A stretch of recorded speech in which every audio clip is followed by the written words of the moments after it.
Bibla thot, të gjithë atyre që pranuan, ai u dha të drejtën të quhen bijtë e Perëndisë.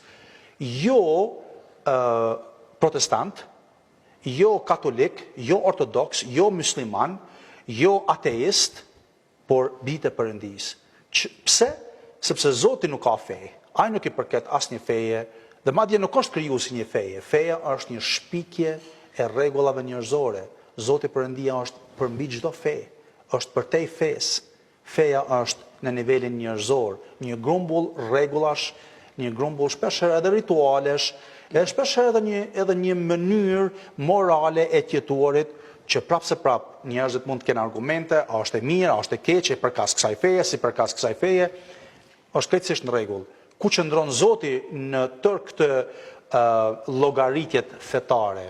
Ai qëndron komplet mbi to, sepse nuk ka fe. Dhe Bibla poshtë thotë se ai është i pa anë, ai nuk mban anë. Dhe në këtë mënyrë, shpëtimi erdhi tashmë për njeriu si një dhuratë, jo si një mundësi që njeriu mund të bëjë diçka, sepse në çdo aspekt të mundshëm, gjithçka që Zoti e vendosi si standard, njeriu dështon. Ka dështuar, dështon tani dhe dështoj edhe të ardhmen. Zoti është tepër i përkryer, është tepër i mëshirshëm, është tepër i mirë, është tepër i shenjtë për një njeriu që të afrohet. Do të thonë thjesht nuk përkojnë njëra me tjetrën, janë bota të ndryshme.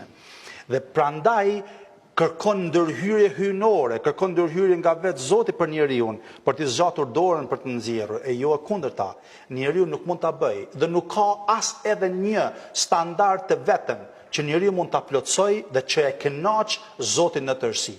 Unë shpesh herë sfidoj njerëzit, njerëzit më thonë, unë përpiqem me bë mirë, bëj mirë, dhe unë i admiroj të gjithë ata që bëjnë mirë, ne duhet të bëjmë mirë, por pyetja mbetet, okay, a ja dalim? Në fund nëse bëjmë një përllogaritje të thjeshtë në fund të ditës dhe bëjmë krahasim në gjitha veprat e mira me veprat e liga, fatkeqësisht është se veprat e liga tonat gjithmonë mbisundojnë, sepse ne mëkatojmë vazhdimisht me fjalë, me vepra, me mendime.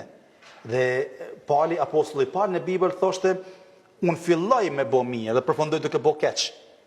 Kështu që në fund të fundit atëherë, sa parë duhen për me pagu këtë shpëtim. Dhe çështja është se çmimi është tepër i lartë për vlerën monetare, por mund të paguhet vetëm me gjakun e Jezus Krishtit, që shlyn çdo fajë dhe mëkat.